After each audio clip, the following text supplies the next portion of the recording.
Olá pessoal, estamos começando mais um vídeo, mais um referente a funções, nesse caso funções inorgânicas. O vídeo nosso hoje ele vai ser bem curto, porque ele vai trabalhar especificamente em uma revisão, onde a gente vai trabalhar todas as funções que nós vimos, certo? Então a ideia aqui é que a gente faça uma revisão geral, para que em cima dessa revisão, vocês depois me repassem, obviamente nas aulas remotas, quais são as dúvidas que ainda ficaram.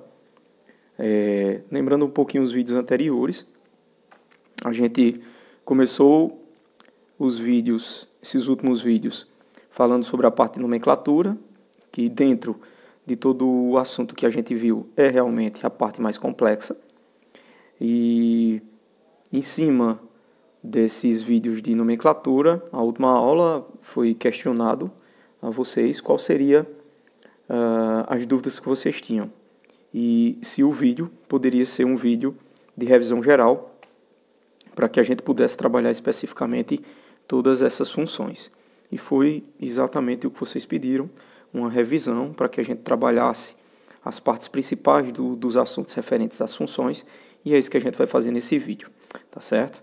A primeira coisa que a gente tem que lembrar é que as funções elas vão se dividir em inorgânicas,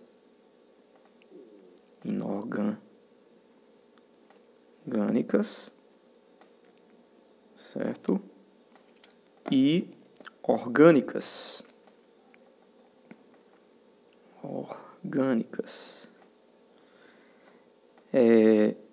Essa relação entre orgânica e inorgânica, a gente trabalhou, a gente viu as principais diferenças, mas no caso, como estamos no 9º ano, a gente não trabalha funções orgânicas, passamos a trabalhar apenas inorgânicas. No caso das funções inorgânicas, as principais seriam os ácidos, as bases, os sais e os óxidos. Então, nós vamos ter 4 funções, cada uma com características, cada uma com uma diferença pontual, cada uma com uma forma estruturante das suas moléculas diferentes e assim sucessivamente. Então, esse ponto é um ponto importante onde a gente compreende que as funções, nesse caso, as funções inorgânicas, elas vão ser divididas em 4 grupos. Esses 4 grupos são divididos a partir de suas características químicas, físicas e assim sucessivamente, certo? Os pontos mais importantes e que difundem ou divergem em relação às funções está principalmente em suas moléculas. Então, elas têm uma diferença importante em relação às suas fórmulas moleculares, e essas fórmulas moleculares também se diferenciam pela presença de determinados elementos e a ausência de outros elementos, certo? É o que a gente vai ver pontualmente em relação a essas estruturas. A forma mais simplificada de diferenciar pelas moléculas as 4 funções inorgânicas são as seguintes. Um ácido normalmente é reconhecido pela presença de um hidrogênio. A hidroxila, no caso, é aquilo que faz com que a gente reconheça uma base. Então, é comum, segundo a teoria de Arrhenius, que a gente consiga distinguir um ácido e uma base pela presença de hidrogênio nos ácidos e hidroxilas nas bases. Mas existe algo que seja mais específico. No caso dos hidrogênios, eles precisam vir no início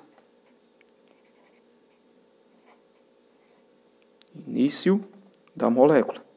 Então, todas as vezes que a gente tiver uma molécula que inicia com hidrogênio, provavelmente essa molécula representa um ácido. Já no caso das bases, nós vamos ter sempre a hidroxila no final. Então, se for apresentado a você uma molécula e nessa molécula tem uma hidroxila no final, provavelmente essa molécula representa uma base. Alguns exemplos que a gente pode ver em relação a esses ácidos. Por exemplo, ácido sulfídrico, ácido sulfúrico, ácido nítrico e assim sucessivamente, ácido fosfórico. Então, o que é que a gente vai encontrar nessas 4 estruturas que elas têm em comum? Exatamente aquilo que foi dito no início. Hidrogênios sempre no início das moléculas, certo? Um ponto que eu queria chamar a atenção aqui, a gente pode fazer até a comparação entre essa molécula e essa molécula, por exemplo. Elas são quase formadas pelos mesmos elementos químicos, mas elas têm uma diferença. Essa, por exemplo, ela não possui oxigênio. Certo? Então, nós vamos chamar isso aqui de hidrácidos. Já no caso do ácido que possui oxigênio, nós vamos chamar, então ela possui oxigênio. Então nós vamos chamar ela de oxiácidos. Então no caso da ausência de oxigênio, vai ser um hidrácido. E no caso de possuir oxigênio, ela vai ser um oxiácido.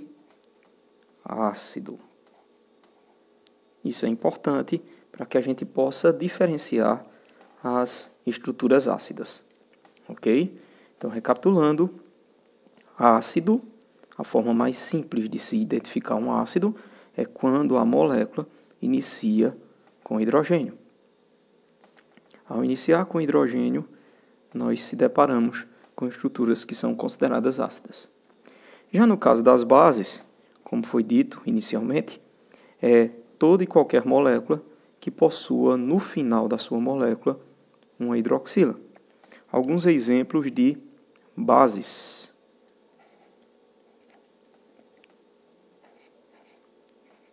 Hidróxido de sódio, hidróxido de magnésio, hidróxido de alumínio.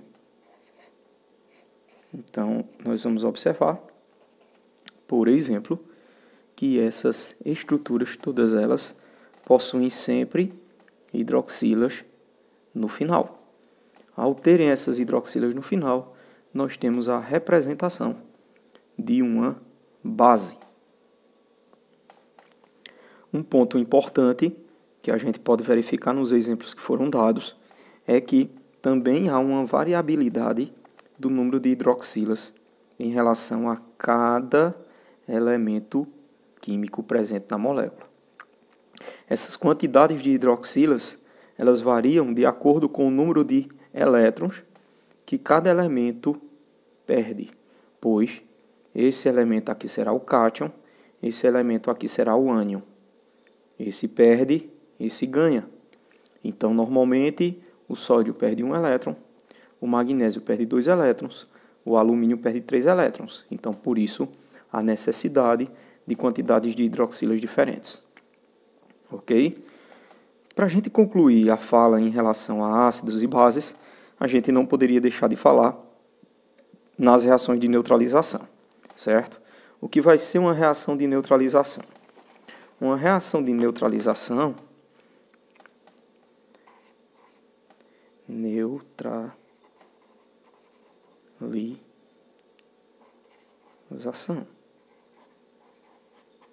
Nós tivemos um vídeo específico trabalhando a ideia da neutralização. A neutralização é um processo reativo que dá o surgimento de um sal. Isso quer dizer, quando eu faço a junção de um ácido mais uma base, eu vou ter exatamente a formação de um sal. Então, eu preciso lembrar que, normalmente, um ácido, exemplo, ácido nítrico, que reage, por exemplo, com hidróxido de potássio, um ácido, uma base, ele vai produzir especificamente um sal, que vai ser o nitrato de potássio. Nitrato de potássio. Então, toda reação que possua um ácido com uma base, ácido nítrico, hidróxido de sódio, ao reagirem, formam um sal, dando também a formação, ou surtindo também na formação de água, ok? Então, eu vou ter exatamente também, além de o sal, a formação de uma molécula de água. Aí retornamos e começamos a observar o seguinte: se ácidos e bases juntam-se, formam sal, o que é que vai caracterizar um sal? Como vimos anteriormente, vimos que todas as vezes que juntamos um ácido com uma base, o ácido neutraliza a base, exatamente usando o seu hidrogênio para retirar a hidroxila. E a hidroxila faz o mesmo, usa sua hidroxila para retirar o hidrogênio. Ao neutralizar o hidrogênio do ácido e a hidroxila da base, a gente forma uma água, resultando no sal. Isso passa a ser uma característica importante em relação aos sais. Por quê? Porque no caso dos sais, o que é que vai acontecer? O sal vai ser exatamente aquela substância que não tem nem o hidrogênio, não possui hidrogênio no início e não possui hidroxila no final. Então, a gente se depara com a situação em que não vai possuir hidrogênio no início, não vai possuir hidroxila no final. Se ele não possui hidrogênio no início e nem possui hidroxila no final, ele não tem como ser ácido, porque não tem hidrogênio no início, não tem como ser base, porque não tem hidroxila no final, então ele vai ser um sal, certo? Então, a forma de caracterizar um sal está diretamente ligada à ausência de hidrogênio no início e hidroxila no final. Exemplos de sais: cloreto de sódio, o sal que a gente formou anteriormente, que é o nitrato de potássio.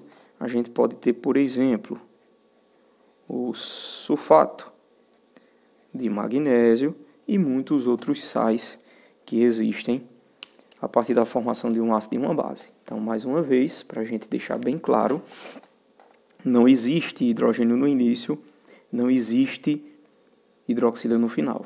Não existe hidrogênio no início, não existe hidroxila no final, não existe hidrogênio no início, não existe hidroxila no final. Por não possuir as características que exatamente são as características de ácidos e bases, a gente vai ter exatamente um sal.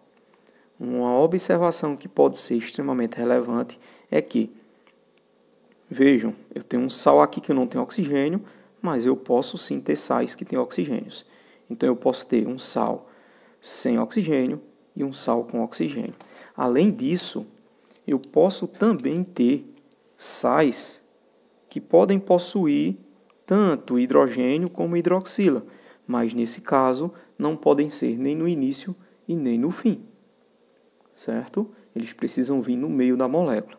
Isso é quando a gente faz uma reação de neutralização e ela é uma reação que não é total, que não é completa. Vou dar um exemplo aqui de cada um para que a gente possa ter uma noção desses tipos de sais. Por exemplo, o magnésio. Então, aqui eu tenho monohidrogênio fosfato de magnésio. A gente está vendo que tem o hidrogênio? Tem, mas ele não está no início, por isso não pode ser considerado um ácido. Já um sal que tem o hidroxila, poderíamos, por exemplo, ter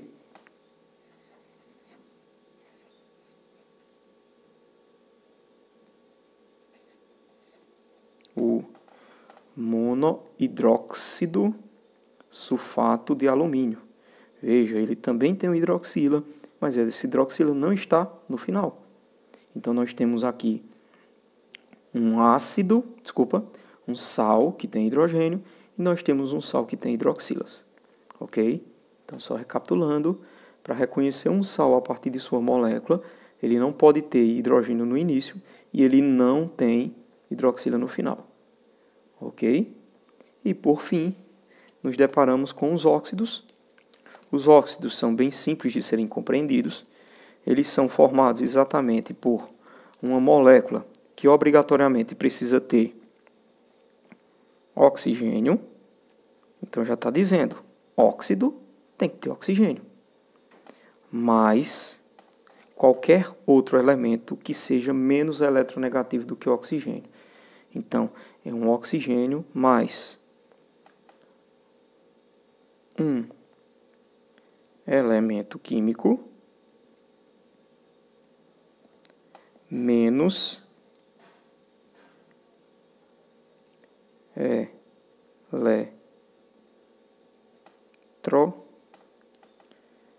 negativo que o oxigênio. Então, obrigatoriamente, um óxido ele vai existir a partir da presença de um oxigênio com um elemento químico de menor eletronegatividade que ele, certo? Nesse caso, eu vou dar apenas um exemplo de uma estrutura que não vai ser óxido. Então, nesse caso aqui, ela não é um óxido.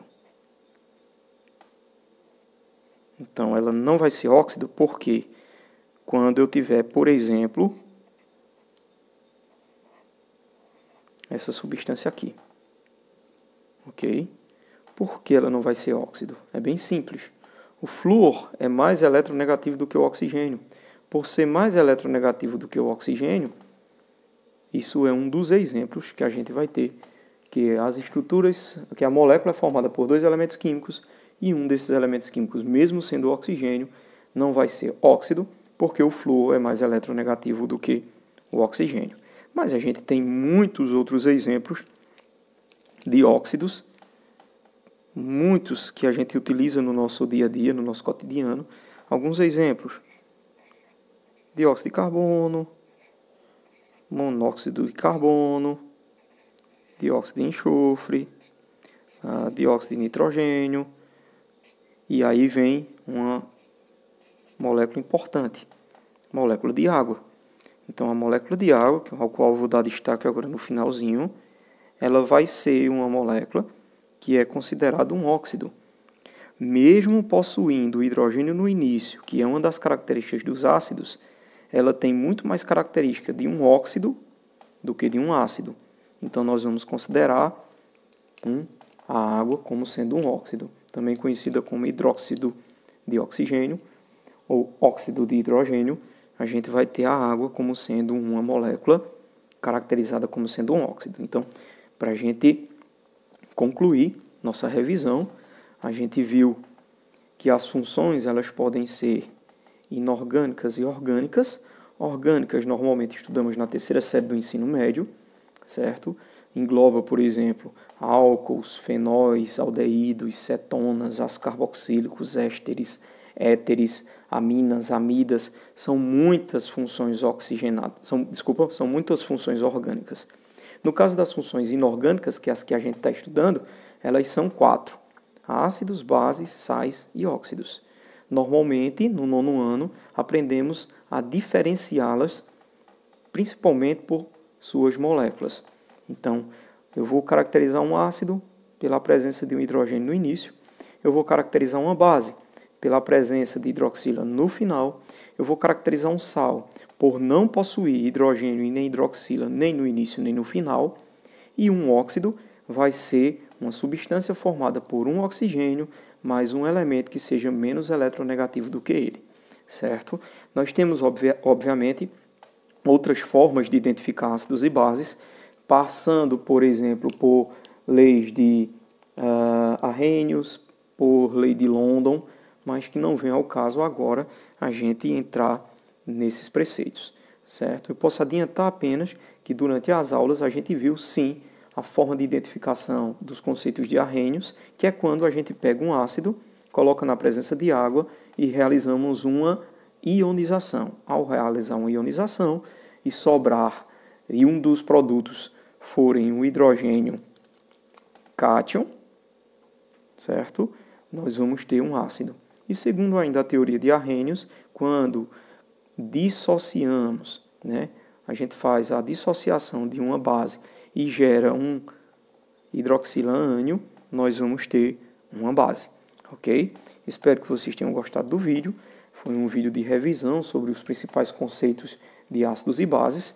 E qualquer dúvidas, entre em contato pelo WhatsApp ou a gente tira durante as nossas aulas remotas. Valeu, pessoal!